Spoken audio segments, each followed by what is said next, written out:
sebabnya orang-orang yang kenal kalbunya, kenal Allah. Ditulis dalam kitab ini. Man arafa qalbahu, arafallah. Yang kenal kalbunya karena kalbunya dulu pernah ketemu Allah, maka dia akan kenal lagi Allah. Yang sudah bisa mengingat kalbunya, dia akan bisa mengingat Allah. Maka beliau ukur, kita itu sebenarnya sudah ingat Allah atau belum? Diukurnya sudah ingat kalbu atau belum? Gimana cara mengukur yang paling sederhana? Tinggal sholat, takbir, lalu pikiran apa yang paling dominan saat kita sholat? Jika kalbu itu bergantung ingat kepada yang punya kalbu, berarti dia sudah kenal Allah. Tapi kalau masih mikirin A, B, C, D, sholat kok mikir? Sholat itu gak mikir, sholat itu zikir. Coba cek ayatnya. Surat Thaha ayat 14.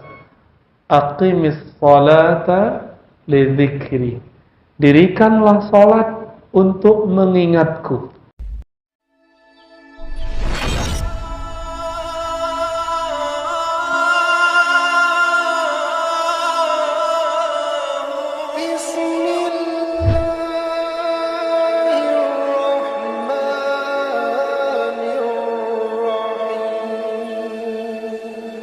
Ikhwan akhwat fillah, kita masuk ke bab judulnya Ajaibul Qulub. Ajaib udah jadi bahasa Indonesia ajib. Ajib itu maksudnya apa? Keren gitu ya. Ajaibul qalb, keajiban kalbu, kehebatan kalbu, keunikan kalbu. Jadi jika diterjemahkan yang paling pas adalah keunikan kalbu, unik. Ini terjemahannya ya. Kenapa bab ini harus dibahas? Karena inti dari beragama itu sebenarnya ada di kalbu. Maka Imam Al-Ghazali yang diringkas kitabnya oleh Imam Ibnul Jauzi Al-Hafiz, kemudian diringkas oleh Al-Hafiz Ibnu Qudamah yang menjadi kitab yang kita baca malam ini. Apa kata beliau? Ashrama fil insani qalbu. Dari badan dan jiwa kita, maka mana yang paling kuat, paling berharga sebagai aset? Yang aset itu tidak hanya bernilai di sini, tapi tembus sampai ke akhirat sana. Itu adalah aset kalbu. Aset kalbu. Jadi beliau mengatakan ashraf, yang paling mulia, yang paling berharga dari manusia itu kalbunya. Namun orang senangnya debat, nggak suka mencari inti permasalahan. Maka muncul sekarang aliran-aliran dalam kedokteran dan zikir, kalbu itu di mana? Jadi ketika kedokteran dan zikir digabung, maka muncul dua mazhab. Mazhab itu di barat semua. Lalu tiba-tiba diadopsi oleh kawan-kawan saya yang buat pelatihan zikir dan nyalah-nyalahin guru-guru tuanya yang mengatakan bahwa kalbu itu berkaitan dengan jantung. Kalbu itu berkaitan dengan jantung, tapi bukan di jantung. Kata mereka apa? Nah, ini aliran pertama. Kalbu itu di sini. Kalbu itu di, ya. Itu sebenarnya nggak ada persoalan. Mau kalbu di sini, mau di sini. Kalau pernah belajar akidah Ahlus Sunnah dan kitab-kitab Imam Ahlus Sunnah, yang paling mudah karya Imam Ibnu Qudamah, Ibnul Jauzi, Al-Ghazali. Kalbu itu bukan bertempat di situ, tapi dia punya spot, punya titik yang membuat korelasinya kuat. Kalau orang luaran sana nyebutnya cakra. Cakra ada berapa? Banyak. Ya. Beda kalau dalam Islam disebut dengan titik latifah. Ya. Jadi titik halus. Bukan berarti kalbu di situ. Kenapa? Allah mengatakan roh atau kalbu itu ternyata di kitab Ghazali ada yang disamakan, ada yang dibedakannya. Kulir ruh min amri rabbi. Ruh itu urusan Rabbku. Bukan di kepala, bukan di tangan, bukan di dada, bukan di kaki. Namun ketika orang bertanya korelasi terkuatnya kemana, maka Imam Ahmad Sirhindi Al-Mujaddidi, beliau salah satu imam dalam Thariqah Naqsyabandiyah, kemudian menyebutkan ada 7 sab'ah lataif. Dan ternyata digabungin semua. Perdebatan yang sekarang orang debat itu di jantung, di kepala, ternyata udah beres sama beliau. Beliau bilang, oh lebih banyak dari itu. Ada di kolbu, ada di otak. Digabungin semua. Dan itu ternyata bukan untuk dipisah-pisahkan atau dibentur-benturkan. Tapi ternyata mereka punya kerja masing-masing. Yang jantung itu, dia berkaitan dengan kolbu dan ada karakternya yang berkaitan dengan itu. Mirip dengan jantung kita, kan beda tugasnya sama paru-paru. Benar nggak? Nah, jadi itu organ-organ, nah sama organ batin itu juga ada. Nah, Bapak Saudara makan Allah, perdebatan itu nggak penting, maka nggak usah nanya ya, jantung di mana? Itu pertanyaan yang Nabi nggak pernah ajarin. Dan kalaupun ada yang nanya, Nabi nggak jawab. Ya, kolbu di mana? Ya, nah, kalau jantung di mana dijawab. Ada empiriknya jelas. Ya, di bagian kiri di sini. 2 jari di bawah dada bagian kiri, nah itu dia miring gitu ya, sampai ke ujung sini. Kalau kita lagi berharap, dia deg-degan, itu deg-degan sini. Kalau kita lagi cemas, itu dia yang deg-degan. Lagi senang, jatuh cinta, itu yang deg-degan ya. Oke. Apa kata Imam Al-Ghazali yang diringkas oleh imam-imam yang tadi? Kenapa kolbu itu menjadi spesial? Karena yang punya akses kepada yang maha spesial itu hanyalah kolbu. Bahasa Arabnya, فَإِنَّهُ الْعَالِمُ بِاللَّهِ. Yang kenal Allah itu cuma si kolbu. Kalau otak ini dia nggak kenal Allah. Jantung yang bentuknya seperti buah sanubar itu, dia juga nggak kenal Allah. Yang kenal Allah itu bernama qalbu rohani. Yang dulu semua kita pernah bertemu dengan yang menciptakannya. Sebagaimana disebutkan dalam surah Al-A'raf, alastu bi rabbikum qalu bala syahidna. Jadi Allah itu pura-pura nanya sama kita ya. Alastu, bukankah aku Rabbmu? Rabb itu artinya yang ciptain kamu, yang ngatur kamu, yang buat kamu sekarang. Apa jawaban semua roh? Qalu bala syahid. Qalu itu artinya mereka. Berarti semua roh. Jadi Donald Trump ada di situ, Ahok ada di situ, ya, Jokowi ada di situ, Prabowo ada di situ, Habib Rizik ada di situ. Semuanya ada di situ. Semuanya. Saya ada di situ, antum ada di situ. Ada semua di situ, ya. Lalu apa kata mereka? Syahidna. Kami betul-betul menyaksikan ya Rabb. Syahidna itu beda dengan ra'ayna atau nazarna. Syahidna itu betul-betul udah ada buktinya. Itu disebut syahidna. Kami betul-betul telah membuktikan bahwa engkau ini Allah. Maka ketika ada ayat di surah Ali Imran, syahidallahu annahu la ilaha illa huwa wal malaikatu wa ulul ilm qa'iman bil qisti, sampai akhir ayat. Kalimatnya syahidah. Ternyata yang bersaksi itu bukan hanya roh.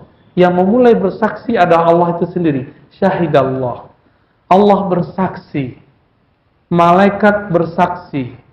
Lalu orang-orang yang berilmu bersaksi. Yang berilmu itu siapa? Itulah si kolbu. Makanya kemudian dia ditaruh setelah malaikat. Jadi jika antum itu kenal Allah, dia langsung wow. Wow dan setelah malaikat. Itu sebabnya orang-orang yang kenal kalbunya, kenal Allah. Ditulis dalam kitab ini. Man arafa qalbahu, arafallah.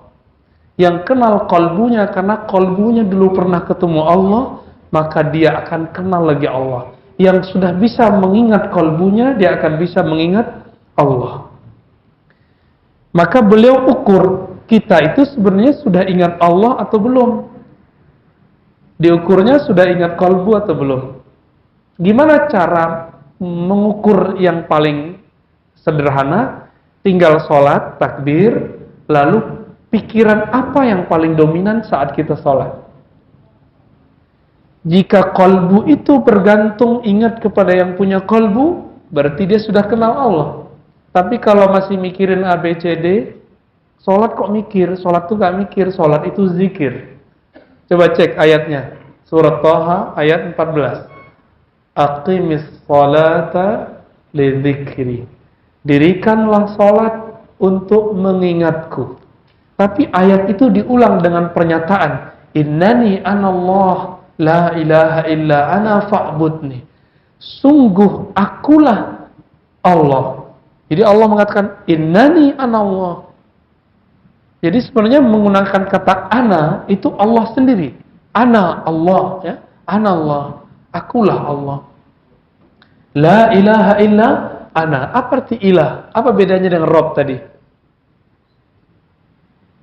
Ilah itu artinya banyak sekali, tergantung itu kita anggap ilah dari kata walah atau dari kata ya, apa, macam-macam ya. Akhirnya para ulama menyimpulkan ilah itu berarti ketaatan, kepatuhan. Ilah itu saya patuh sama orang, itu jadi ilah saya. Gitu. Apalagi ilah itu berarti hub, cinta. Ciri-ciri orang yang jatuh cinta, kepikiran mulu.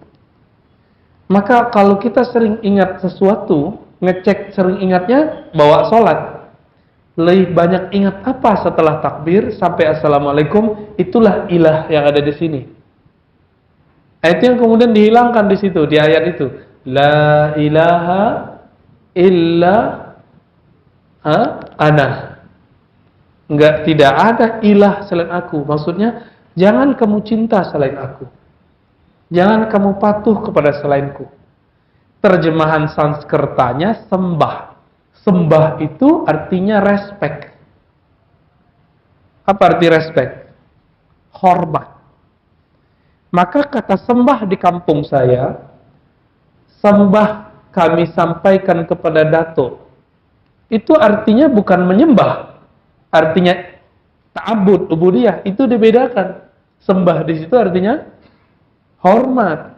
Nah, inilah persoalan yang menjebak banyak orang, akhirnya dia benci kepada sahabatnya. Benci kepada ulama yang menerjemahkan Al-Quran. Kenapa di Quran kata ilah diartikan Tuhan? Oh, itu nggak benar, Tuhan itu pimpinan dewa. Kamus mana begitu? Ya. Akhirnya di Masjid Majestic lantai 4 itu ada tulisan tiada Tuhan selain Allah, ditulis di depan, dicoret sama orang yang sok tahu itu. Lalu dia tulis sendiri pakai spidol jelek banget, ilah. Tiada ilah selain Allah. Kan jadi lucu. Ini memundurkan terjemahan. Jadi bolehkah menerjemah ilah menjadi Tuhan? Ulama kita yang lebih dulu kenal Islam siapa? Ulama itu yang nyoret itu ulama nggak tuh? Ya, dosa besar dia itu. Karena dia sudah memburukkan, merusak pandangan di masjid. Ngaji dong ya, jangan cuma ke satu ustadz yang mengatakan yang nggak lolos bahasa Indonesia itu ya. Kalau kita nggak kuliah di Indonesia, nggak nyantri di Indonesia, cuma belajar di luar, pulang kursus aja lagi ya. Jangan nyala-nyalain terjemahan yang sudah dibuat ulama. Ulama yang sudah 20 tahun ngaji di Madinah, di Mekah. Namanya Syekh Abdul Rauf Al-Jawi As-Sinkili. Ya. Singkil apa singkil? Singkil ya. Itu Aceh sono. Itu 20 tahun ngaji di Mekah, Madinah. Gurunya ahli hadis bernama Syekh Ahmad Al-Qushashi dan murid beliau, asisten beliau namanya Al-Qurani. Itu muhaddis kabir. Semua ahli hadis kalau punya silsilah ijazah hadis pasti nyambung sama orang ini. Dua imam ini. Ya. Itu Syekh Abdul Rauf nulis kitab terjemahan, ya, Terjumanul Mustafid atau apa namanya ya. Sudah ada yang nulis itu. Ditulis kalimat terjemahan la ilaha itu tiada yang berhak disembah. Kadang tiada Tuhan, ada semua. Rob itu Tuhan, diterjemahin semua. Biasa kok. Lebih lama dia ngaji daripada kalian yang mengharamkan kata Tuhan. Tinggal T-nya gede apa kecil. Belajar dong huruf kapital bahasa Indonesia. Gergetan kita sudah ya. Jadi kita kalau sudah bilang tiada Tuhan selain Allah, langsung dia berangkat pergi. Gak mau lagi ngaji sama kita. Dianggap kita ini penyembah berhala. Betapa jahilnya itu orang. Gak tahu nanya. Baca buku-bukunya. Abdul Rauf As-Sinkili abad keberapa? Gak tahu. Baca sendiri deh ya. Sehingga jadi Islam ini bukan barang baru di negeri ini, terjemahan ilah bukan barang baru di negeri ini, gitu, ya. Tapi kalau udah bahas akidah gitu, saya jadi agak sedikit naik suaranya ya. Udah, kita kembali ke kolbu lagi deh, biar adem. Allahumma sholli ala Muhammad. Allahumma sholli ala. Apa kata Imam Ibnu Qudamah? Wa aktsarun nas jahiluna biqulubihim. Nah, itu kalimatnya. Kebanyakan orang itu tidak kenal qalbunya wa nufusihim, dirinya.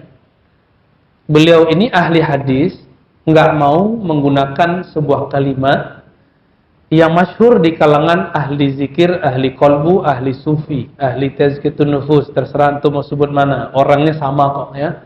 Ini persoalan lama lagi tuh ya.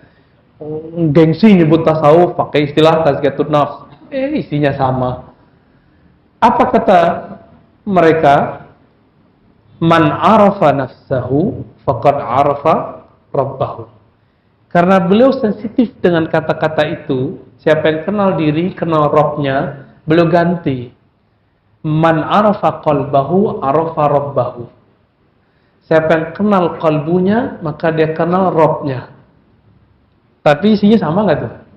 Sama. Bedanya, beliau nggak bilang hadis, karena beliau ahli hadis. Nah, ini PR.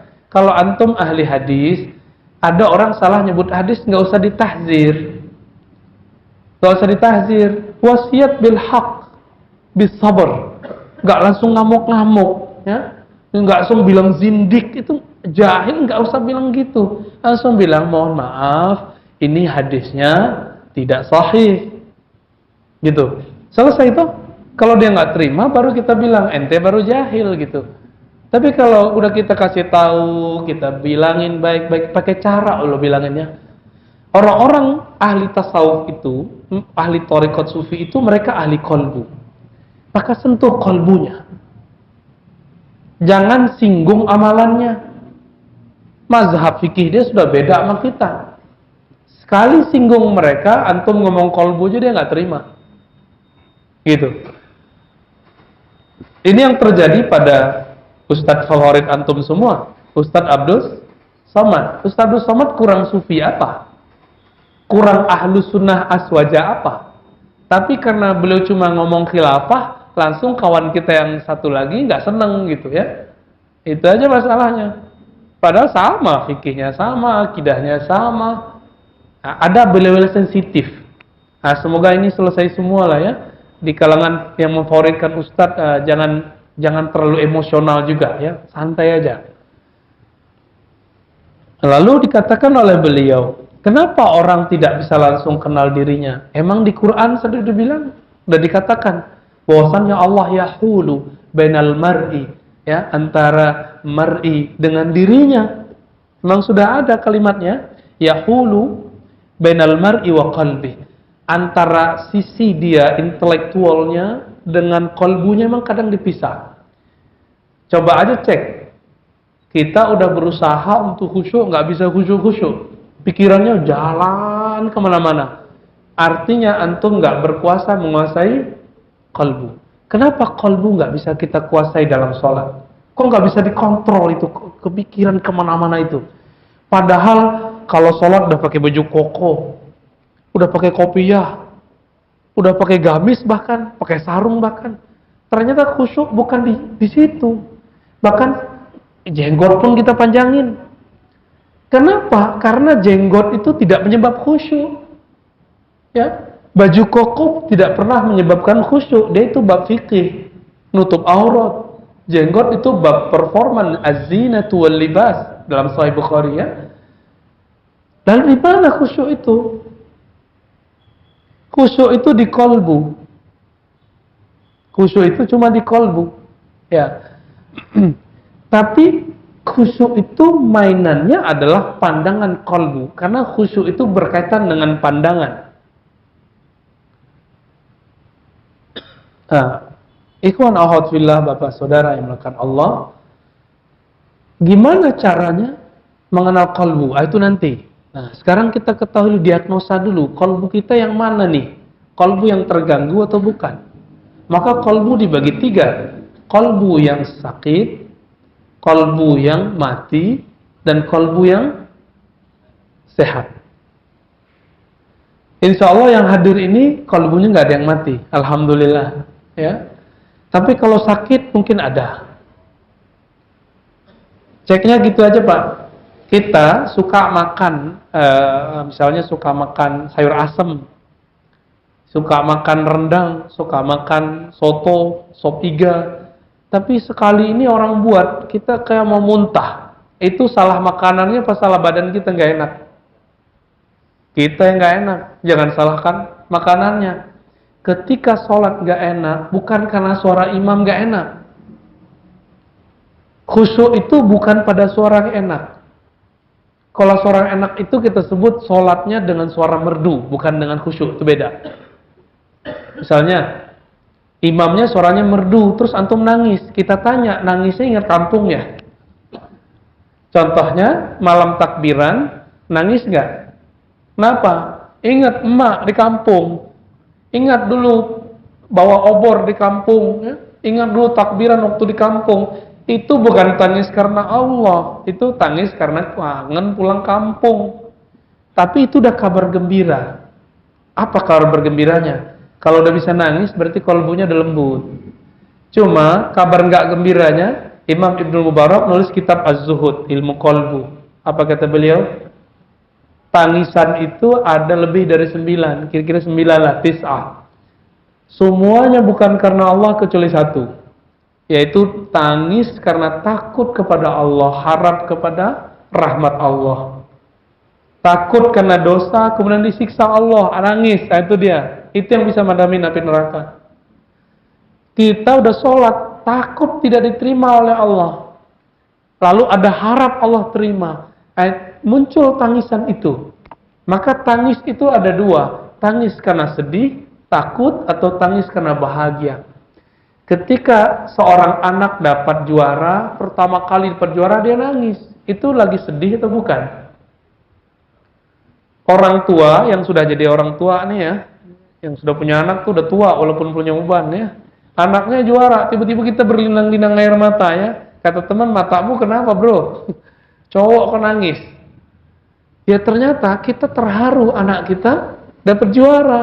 Atau hafal surat amma yatasaalun, atau hafal juz amma, kita terharu. Ya Allah, aku nggak hafal surat ini, anakku hafal. Itu tangisan apa? Itu tangisan bahagia. Tangisan bahagia. Tapi kalau nonton TV, ada mak-mak, mas-mas, bapak-bapak, rumahnya biasa, parah lah ya, nggak standar, datangi sama tim TV, bedah rumah, dibilangin, ini ada duit bantu untuk bedah rumah, nangis dia. Itu nangis apa tuh? Tapi sebelum itu, dia nangis juga, ditanya, berapa penghasilan sehari Pak, Bu? Dia nangis juga, nangis kenapa? Hidup kayaknya susah banget. Jadi, antara nangis sedih sama nangis senang dapat duit, dekat sekali. Dekat sekali. Ikhwanah fillah, saudara makan Allah. Si kolbu itu tidak disifati dengan nangis. Nangis itu efek di badan, efek di mata. Kolbu itu dia disifati dengan apa? Yang tadi bahagia atau sedih. Tapi kalau nangis itu di luar. Kenapa kita terhalang untuk mengakses kalbu sehingga kita tidak bisa mengenal yang punya kalbu, yaitu Allah Ta'ala? Jawabannya sederhana. Di sini banyak sekali ya disebutkan perumpamannya. Kita bisa ringkas kembali ke karya Imam Ghazali. Imam Ghazali mengatakan, menukil sebuah hadis dari Nabi SAW, sesungguhnya syaitan laula yahumuna ala qulubi bani Adam, seandainya syaitan itu tidak menutupi kalbu manusia. Kita manusia bukan? Manusia ya? La nazaru ila malakutis sama. Tentu mereka akan tembus pandang melihat alam kerajaan langit. Di langit sana ketika Nabi Mi'raj, di langit pertama ketemu Nabi Adam alaihi salatu wassalam. Langit kedua Nabi Isa dan temannya Nabi Yahya. Terus sampai ke langit ketujuh ketemu Nabi. Benar nggak? Berarti di sana, di langit sana, yang gaib itu, ada para malaikat, ada para nabi. Alaihimussalatu wassalam. Maka jika antum sudah diberikan kebeningan kalbu, akan dikasih hadiah oleh Allah Ta'ala, bertemu mereka, bertemu Rasulullah SAW dalam kalbu. Ini yang dikatakan oleh Rasulullah, man ra'ani fil manam faqad ra'ani. Siapa yang sudah bening kalbunya, dia akan tembus melihat ke langit sana, tembus melihat alam lana, sehingga dia memandangku. Ketika dia memandangku, itu benar-benar aku. Fa inna syaitan la yatamassalu bi. Karena syaitan tidak bisa menyerupai aku. Tapi kenapa kita tidur kok nggak melihat Rasulullah? Kok yang terlihat Avanza lagi, ya, Alphard lagi, Pajero lagi, rumah lagi, proyek lagi, ini lagi. Kenapa itu yang muncul? Nggak usah sedih. Kita lagi proses untuk menghilangkan donado itu noda. Noda itu yang terpancar. Itulah yang tampak. Teman-teman semua, Nabi mengatakan, an-nasu niyamun idza matu intabahu. Orang-orang itu sebenarnya dia tidur. Kita itu tidur. Orang tidur melek atau merem. Jadi nggak bisa lihat kan? Ketika mereka mati, basirah pandangan matanya baru bangun, baru jaga, baru melek. Makanya Umar mengatakan, mutu qabla an tamutu. Sebelum kamu benar-benar mati, kamu melek dululah tentang alam akhirat. Itu yang disebut mati sebelum mati. Gimana caranya? Sebelum betul-betul memejam mata dan tidak pernah lagi membukanya, maka kita belajar zikir, zikir memejam mata. Nah, itu ada tekniknya. Ya. Ada caranya, dan itu diijazahkan guru kita dari gurunya sambung sampai kepada Ali bin Abi Thalib, kepada Abu Bakar, kepada Umar, Utsman, kepada Abu Hurairah, Salman Al-Farisi, dari Nabi SAW. Nggak bid'ah. Tapi ada orang yang tidak punya pemahaman itu, tapi dia nggak ngerti, dia buat hukum. Oh, nggak boleh zikir pejam mata, mirip sama Buddhis. Dari mana itu ya? Kalau begitu antum yang pakai tasbih mirip Buddhis dong. Ya. Kita pergi haji pakai baju ihram nggak ada jahitnya, mirip apa pendeta biksu nggak? Mirip sekali. Ya, warnanya aja bedanya. Maka Imam Ghazali mengatakan manusia itu punya roh. Rohnya itu satu jenis dengan malaikat. Jadi ini kabar gembiranya. Jadi antum itu punya roh. Rohnya itu makhluk langit. Tapi nyampe di sini kok pesek-pesek gitu ya. Kok ada yang brewok, ada yang enggak gitu ya. Ada yang macam-macam deh. Ada kemajuan perut, ada yang kemajuan pipi, macam-macam. Kenapa beda? Nah, ini tubuh. Ini tubuh mirip kayak hewan. Mirip persis. Kita punya bulu, si monyet punya bulu. Jadi jangan bangga dulu kalau dadanya berbulu ya. Itu saudaranya sama gorila tuh. Ya, jangan bangga dulu kuat ya. Itu kalah sama kerbau. Kalah. Maka ketika kita betul-betul jadi manusia, kita nggak hanya ngurusin tubuh. Antum silakan ikut fitness, tapi jangan dewakan tubuh ini. Ya, sengsara nanti ya. Capek. Yang emang kerjaannya harus butuh wajah gagah, cantik, jangan terlalu memanjakan muka ini. Suatu saat dia akan keriput kok. Ya. Wajah yang cantik itu kan yang kita baca dalam iftitah. Wajah tuh, wajahnya itu wajah apa? Bukan wajah ini. Tapi wajah qalbu. Karena qalbu itu hanya mau menghadap kepada Allah.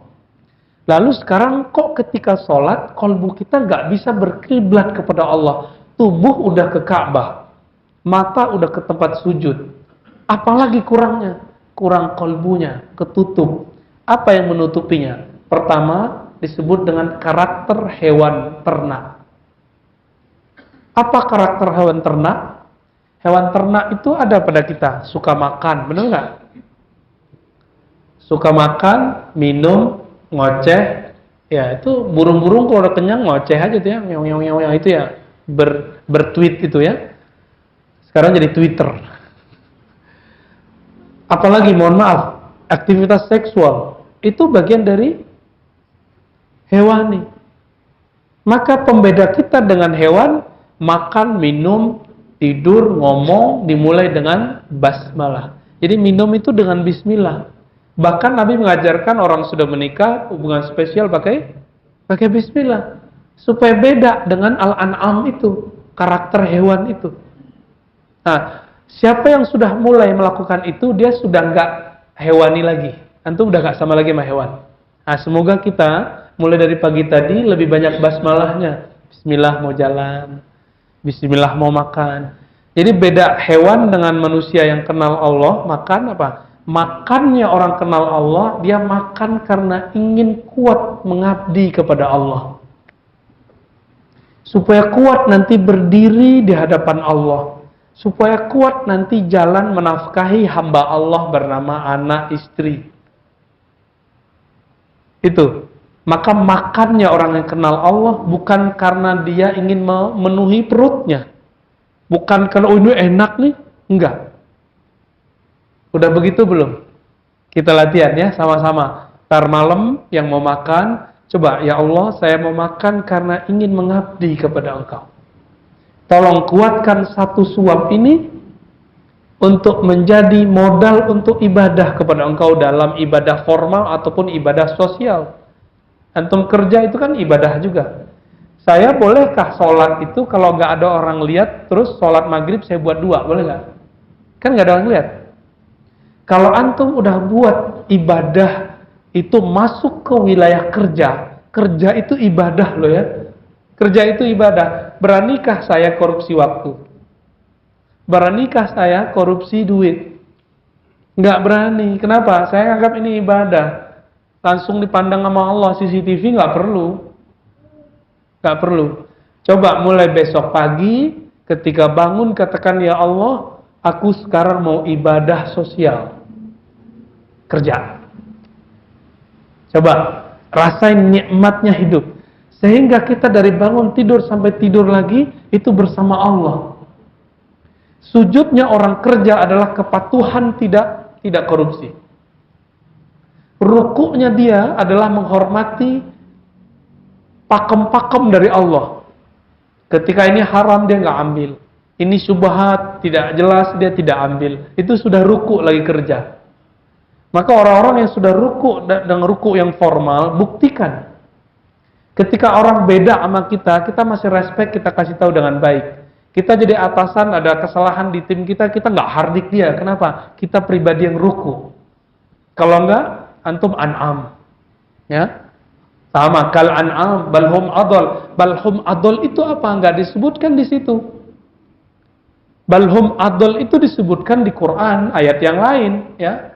Masih di surat-surat yang berdekatan juga, bahkan di dalam surat itu juga. Maka disebutkan di Quran seperti kamasalil kalb, seperti anjing guguk. Anjing guguk itu sifatnya buas. Ini yang disebut. Jadi dulu saya bertanya panjang lama. Ulaika kal an'am, mereka itu seperti binatang ternak, tapi lebih sesat. Lebih sesat itu apa? Oh, ternyata ada karakter binatang buas. Siapa yang menjelaskan itu? Imam Ghazali. Itu cerdasnya Imam Ghazali. Yang sekarang orang bilang Ghazali sesat. Ghazali itu dia mau memuntahkan filsafat tapi nggak bisa. Antum itu sok tahu tentang Ghazali. Justru Ghazali itu yang mensterilkan falsafah. Kalau nggak ada Ghazali, semua filsafat haram semua hari ini. Teman saya mengharamkan filsafat, ternyata dia masih belajar salah satu bagian filsafat. Apa itu? Matematika filsafat loh ya. Dia haramkan mantik, tapi dia belajar matematika. Itu namanya mengharamkan apa yang dia makan sendiri. Kan banyak sekali ya. Dulu teman-teman saya di kedokteran, kebetulan saya baru pulang dari kedokteran UNAN yang di Padang, itu mereka banyak soleh-soleh lah ya. Tapi dulu kita punya teman orang kedokteran, dia haramkan filsafat dan mantik. Saya bilang, kamu tahukah sejarah filsafat kedokteran? Gak tahu. Kamu tahukah Ibnu Sina itu siapa? Itu filosof. Kamu tahukah Ibnu Qayyim yang kamu puji-puji setiap hari dengan Syekhul Islam itu siapa? Itu dokter dan dia menukil filosof namanya Jailinus. Nah, maka Ghazali ini cerdasnya bisa mengeluarkan teks-teks yang rumit. Jadi siapa itu balhum adol? Ini yang disebut. Jadi ada karakter buas, karakter binatang buas. Kalau buas itu karakternya apa? Makanannya diambil, dia marah. Ya, orang yang dia suka dia ambil, dia terkam. Nah ini, jadi kalau coba cek ya, kita ini semua punya itu. Setiap hari mungkin naik turun, naik turun, naik turun. Coba aja naik motor, naik mobil, naik angkot, naik bus, naik MRT. Karena udah MRT kita sebut aja ya. Akhirnya misalnya kita didahuluin orang, kesenggol orang emosional. Nah itu udah buas itu. Ya. Pernah lihat ayam rebutan betina, ayam jantan rebutan betina? Pernah lihat? Itu ayam lagi memerankan buasnya. Pernah lihat kucing garong lagi rebutan? Jadi jantan ngeliat betina, berebutan, dia kelahi. Lihat sudah? Sudah lihat? Itu yang disebut buas. Yang disebut buas. Maka teman-teman semua, ini yang membuat kalbu kita tidak bisa langsung mengakses kepada Rabbul Arwah, kepada yang menciptakan kalbu, ciptakan roh. Ini karakter itu. Makanya Allah mensyariatkan puasa. Puasa itu untuk dua jenis. Apa kata Nabi SAW? Ya, puasa itu apa tadi? Nahan makan ya. Nah itu puasa untuk nggak jadi hewan ternak. Kita semua bisa Pak. Kita semua bisa. Biar nggak jadi hewan ternak, cukup puasa dari pagi sampai sore. Tapi ternyata di hadis Imam Bukhari dan Muslim, Nabi berkata, "Idza kana saumu yaumu saumi ahadikum." Jika pada hari kamu berpuasa, ada orang qatalahu, ingin ngajak dia tengkar. Apalagi? Au syatamahu, ngajak perang mulut, dihardik, ngajak debat. Apa kata Nabi? Falyaqul inni shaim. Katakan aku shaim. Maka shaim di situ sudah masuk ke puasa dari karakter buas. Puasa dari karakter buas. Udah puasa dari karakter buas belum? Emosional. Sudah belum? Belum? Sudah? Ya? Nah, cek aja sendiri ya. Nah, dalam hal ini maka Imam Ghazali, ya Imam Ibnu Jauzi, Ibnu Qudamah yang mengikhtisar kitab ini kemudian mengatakan, nah, inilah yang disebut madakhil iblis. Nah, maka nanti ada karakter ketiga, karakter syaitaniyah. Sukanya apa? Sukanya nipu, sukanya manas-manasin orang, besar mulut tapi penakut aslinya. Nah ini, kalau karakter itu ada pada seseorang, kalau dia jadi politisi, dia jadi politisi syaitani. Dia suka bikin gaduh, jadi provokator. Jadi provokator. Kalau dia ustadz, dia bikin gaduh jamaah. Ada juga ustadz syaitani itu ada, bikin gaduh jamaah. Ya, semoga kita nggak ada itu semua. Nah, maka mesti ini dipuasakan juga. Tapi puasa ini bukan dengan puasa fisik atau puasa emosional tadi. Puasanya cuma satu. Memuasakan pikiran dari banyak pikiran, lalu mengaktifkan kalbu untuk zikir. Mana dalilnya? Dalilnya ada di hadis, ada di Quran ya. Kalau di Quran kan banyak. Ala bidzikrillah tatma'innul qulub, kita sudah tahu semua. Surah Ar-Ra'd ayat 28. Kalbu hanya tenang, steril kalau dia nyebut nama Allah. Oke. Di hadis dikatakan, hadisnya Hasan, bahwa kalbu itu ternyata diperebutkan oleh dua makhluk, setan dan malaikat. Jika dia zikir, maka setan tidak bisa masuk. Nah, oleh karena itu, puasanya kalbu adalah dengan banyak zikrullah. Ini bukan zikir lisan. Subhanallah bukan. Subhanallah itu zikir lisan biasa. Ini zikir kalbu. Zikir kalbu hanya menyebut namanya. Zikir otak adalah mengingat kebesarannya. Nah, jangan diadu-adu. Jangan diadu, Jangan dipindah-pindah, jangan ditinggalkan salah satunya. Dua-duanya harus dipakai. Maka teman-teman semua sahabat yang melakukan Allah, ketika kita belajar qalbu, kenapa kita tidak bisa mengakses ke qalbu sehingga tidak bisa mengakses kepada Allah? Karakter itu kok masih ada. Ya. Nanti di lain waktu, kalau kita sudah sehat lagi, kita akan buat cara mengenal qalbu secara teori dulu. Kalau mau secara praktis, itu pakai zikrullah. Ya, ada prakteknya. Tapi tentu bukan di tempat terbuka seperti ini ya. Hanya kepada orang yang mau. Karena zikir itu mirip kayak sekolah, kurikulum, yang mau ikut, kalau enggak usah. Ya. Kira-kira itu Bapak Saudara makan Allah. Semoga kajian ini diridhai oleh Allah. Jika ada kesalahan kita, Allah ampuni. Jika ada noda di qalbu kita, Allah bersihkan. Wassallallahu ala nabiyina Muhammad subhanakallahumma wa bihamdika asyhadu an la ilaha illa anta astaghfiruka wa atubu ilaik.